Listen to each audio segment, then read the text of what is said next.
Hello बच्चों, welcome to your maths class. तो पिछली क्लास में मैंने एक्सरसाइज 4.1 का क्वेश्चन नंबर 1 कंप्लीट करवा दिया था। अभी आज मैं करवा रही हूँ क्वेश्चन नंबर 2। क्वेश्चन नंबर 2 के 4 पार्ट्स हैं, आज वो मैं कंप्लीट करवाती हूँ। ठीक है बच्चों, तो आई होप पिछली वीडियो में जो मैंने बताया था वो आप लोगों को समझ में आया होगा। तो देखिए, अब शुरू करते हैं आज ये क्वेश्चन नंबर 2 का पार्ट 1। इसमें हमें करना क्या है, represent the following situations in the form of quadratic equations. ये जो सिचुएशन दी हुई है इनको हमें क्वाड्रेटिक इक्वेशन के फॉर्म में सिर्फ रिप्रेजेंट करना है। अभी हमें इसका सॉल्यूशन नहीं निकालना है, मतलब हमें क्वाड्रेटिक इक्वेशन बनाना सिखाया गया है। इसमें कैसे क्वाड्रेटिक इक्वेशन बनाते हैं, जैसे क्वेश्चन हमारा दिया हुआ है the area of A rectangular plot is 528 meter square.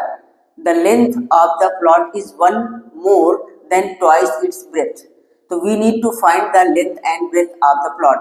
यहाँ लिखा है ना we need to find, मतलब अगर हमें पूरा क्वेश्चन करके दिखाना होता तो हम लिखते find the length and breadth of the plot। तो अभी हमें सिर्फ इस जो ये वर्ड प्रॉब्लम दी हुई है इससे हमें इक्वेशन बनाना सिखाया गया है। तो मैं आप लोगों को बनाना सिखाती हूँ कि एग्जाम में अगर वर्ड प्रॉब्लम आती है तो पहले आप इक्वेशन बनाओगे तभी उसको सॉल्व करोगे। तो इस एक्सरसाइज में 4.1 में जो भी वर्ड प्रॉब्लम्स हैं उनमें से सिर्फ इक्वेशन बना के दिखाना है, फिर अगली एक्सरसाइज में चलेंगे तो उनको सॉल्व करना भी है। तो अगर आपको इक्वेशन बनाना आता है तो सोल्यूशन तो बहुत ईजी है। पॉलिनोमियल में मैंने सिखाया था जीरोज निकालना, उसी तरह से इसमें भी करना है और कुछ नहीं है। तो पहले हम इक्वेशन बनाना सीखते हैं, ठीक है बच्चों। तो इसमें हमें जो ये सिचुएशन दी हुई है लेंथ और ब्रेथ कैसे हम फाइंड आउट करेंगे, तो उसके लिए हम सबसे पहले ब्रेथ मान लेते हैं कि लेट, ध्यान से देखिए इसको कैसे कर रहे हैं, let breadth of the plot,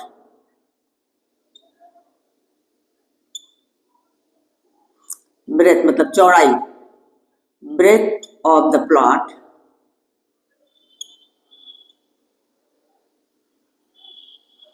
equal to x. ठीक है, एक्स मीटर हम ब्रेथ मान लेते हैं। तो उसके बाद ये पढ़िए, देखिए length of the plot is one more than twice its breath. अब प्लॉट की लेंथ जो है वो क्या है, one more than twice its breath, इसकी ब्रेथ का दोगुना और उससे एक ज्यादा है, one more than twice its breath. तो लेंथ क्या हो जाएगी, लेंथ ऑफ द प्लॉट क्या हो जाएगी, वन मोर देन ट्वाइस। सबसे पहले हम ब्रेथ को ट्वाइस करेंगे और उसका वन मोर कर देंगे, मतलब एक जोड़ देंगे, वन प्लस कर देंगे, तो ये हमारी लेंथ हो गई। अब एरिया क्या होता है हमें पता ही है, एरिया लेंथ इंटू ब्रेथ होता है। तो एरिया ऑफ द प्लॉट,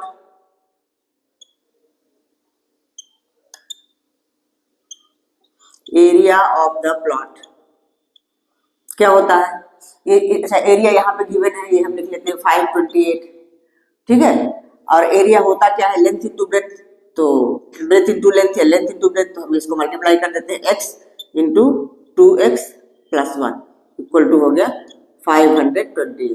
अब इसको सॉल्व करो, ये मल्टीप्लाई करेंगे, ये हो जाएगा 2x square plus x equal to 528।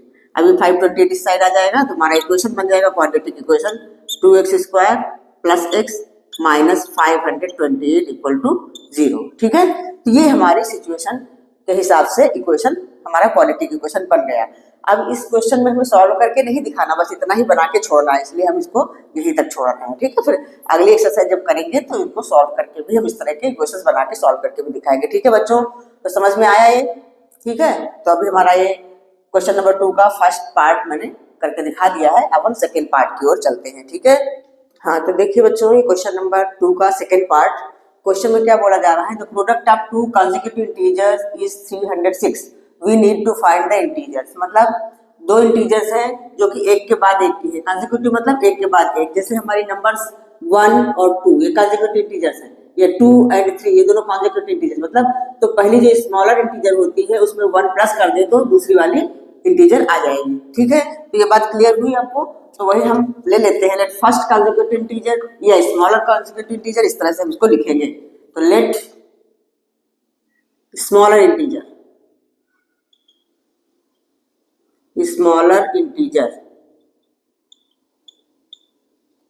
Equal to x। तो फिर दूसरी वाली जो लार्जर है वो क्या हो जाएगी, x प्लस 1। तो ये कंसेक्यूटिव लिखा है, इस वर्ड का मतलब है एक के बाद जस्ट बाद 1 प्लस कर देंगे तो दूसरी वाली आ जाएगी। तो therefore larger integer, larger integer हो जाएगी x+1।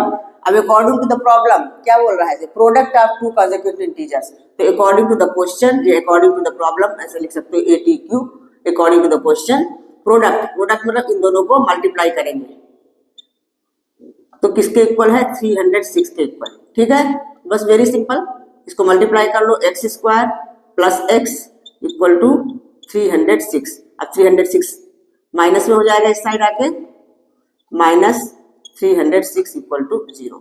तो बस इतना ही हमें क्वाड्रेटिक इक्वेशन बना के छोड़ देना है इस एक्सरसाइज में। ठीक है, इसलिए मैं इतना ही बता रही हूँ। तो अब अगला पार्ट नंबर 3 की ओर चलते हैं। ठीक है, हाँ तो बच्चों ये है पार्ट नंबर 3 क्वेश्चन। तो क्वेश्चन हम पढ़ते हैं। इसमें बोला गया है Rohan's mother is 26 years older than him. Rohan की माँ उससे 26 ईयर्स बड़ी है। The product of their age is 3 years from now, मतलब अभी से 3 साल बाद उनकी एजेस का प्रोडक्ट 360 हो जाएगा। तो हम फाइंड करना चाहेंगे रोहन की प्रेजेंट एज। तो बस हम यही से मान लेते हैं, let Rohan's present age is x। ठीक है, तो let Rohan's present age is x, present age equal to है x। ठीक है, तो मदर की क्या हो जाएगी, मदर उससे 26 ईयर्स ओल्डर है, बड़ी है, तो मदर्स एज हो जाएगी, mother's present age, mother's present age x + 26। ये बात क्लियर हुई, समझ में आ रहा है। लेकिन अब कह रहा product of there edges 3 years from now, अभी से 3 साल बाद उनकी एज का प्रोडक्ट, मतलब उन दोनों की एज को यदि मल्टीप्लाई कर दें तो वो हो जाएगा 360 के। ठीक है, तो हम अब आफ्टर 3 ईयर्स लिख लेते हैं दोनों की एज क्या होगी। ठीक है, तो after 3 years Rohan's as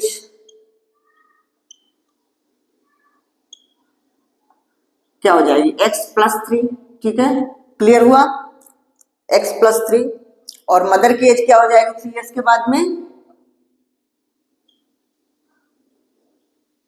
mother's as कितनी हो जाएगी, अभी तो x + 26 है, तो x + 26 और अब इसमें 3 हम ऐड कर देंगे तो कितना हो गया, x + 29। अब क्वेश्चन की तरफ देखिए कि 3 years from now their product of there edges will be 360। अब इन दोनों की एज का प्रोडक्ट, ये दोनों एज जो आफ्टर 3 ईयर्स आई हैं, इनका प्रोडक्ट 360 के इक्वल है। तो बस अकॉर्डिंग टू द क्वेश्चन, जो हमारा क्वेश्चन कह रहा है, अकॉर्डिंग टू द क्वेश्चन क्या हो जाएगा, x + 3 एंड x + 29, x + 29 = 360।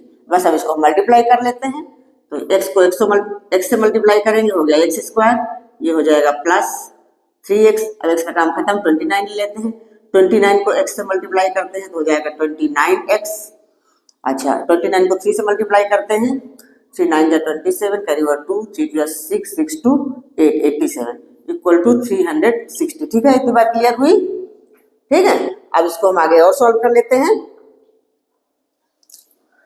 ये हो जाएगा हमारा x² + 32x + 87 = 360। अब नेक्स्ट स्टेप है 360 इधर ले आएंगे, तो x² + 32x + 87 - 360 = 0।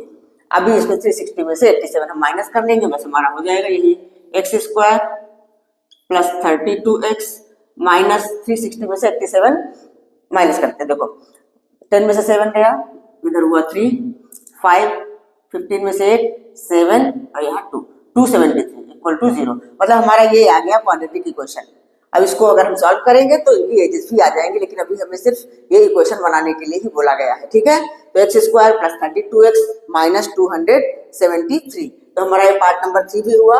अब हम पार्ट 4 की ओर चलते हैं। तो आया समझ में बच्चों, बस जैसे ये वर्ड प्रॉब्लम जिस तरह से लिखी है उसको ध्यान से पढ़ते हुए, और जो हमें यहाँ लास्ट में पूछा जाता है वही लेट कर लेते हैं, और फिर उसी के हिसाब से हमारा क्वेश्चन आगे चलने लगता है। ठीक है, प्रैक्टिस करो।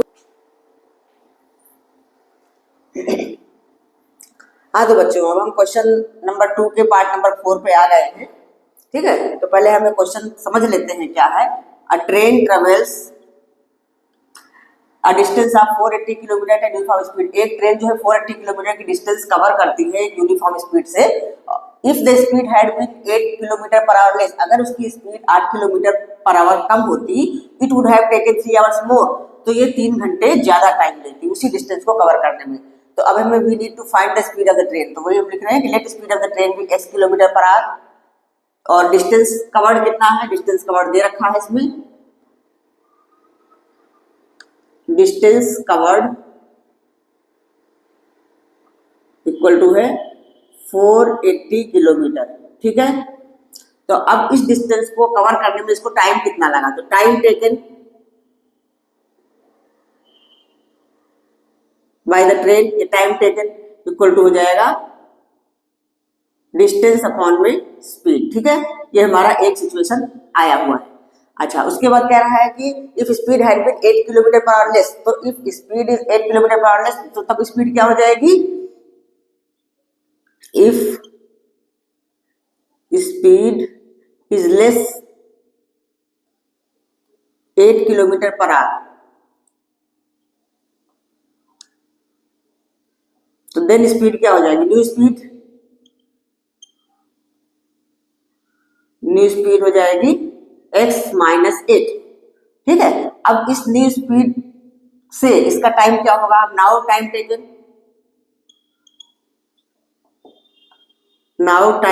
बाय द ट्रेन, ये टाइम टेकन इतना ही लिख दो। तो टाइम टेकन क्या हो जाएगा, डिस्टेंस तो सेम है 480 और स्पीड हमारी हो गई है कम, x माइनस 8 हो गई, ठीक है।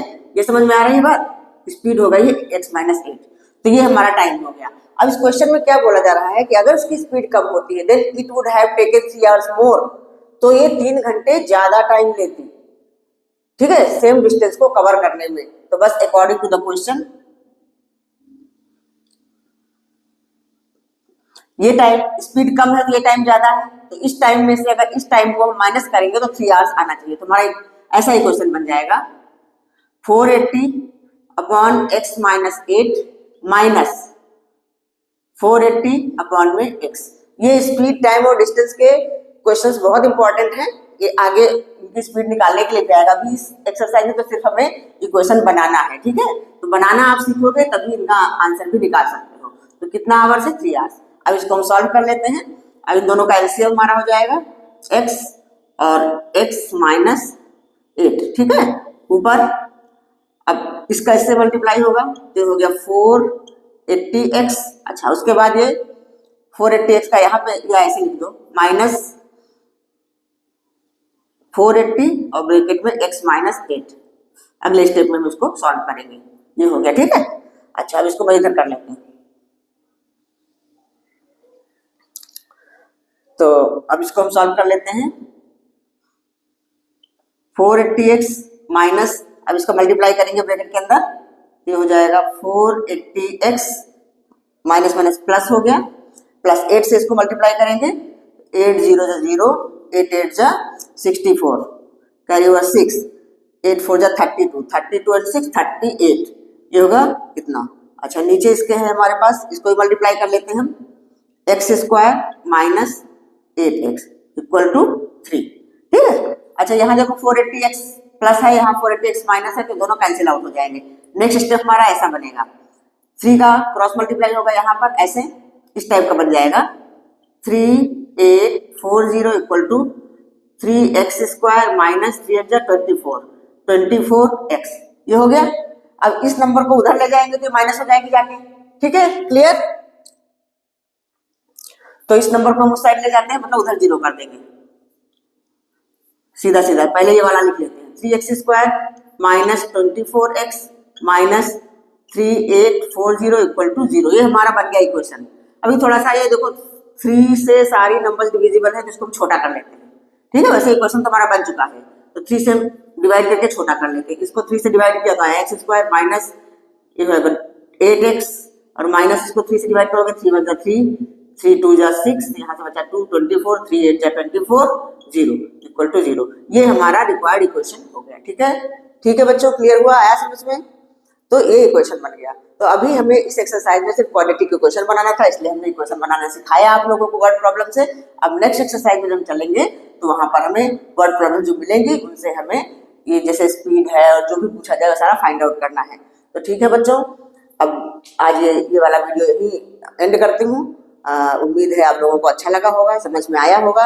अगर कोई चीज़ समझ में ना आई हो तो कमेंट करके बताइए, दोबारा समझाने की कोशिश करूँगी।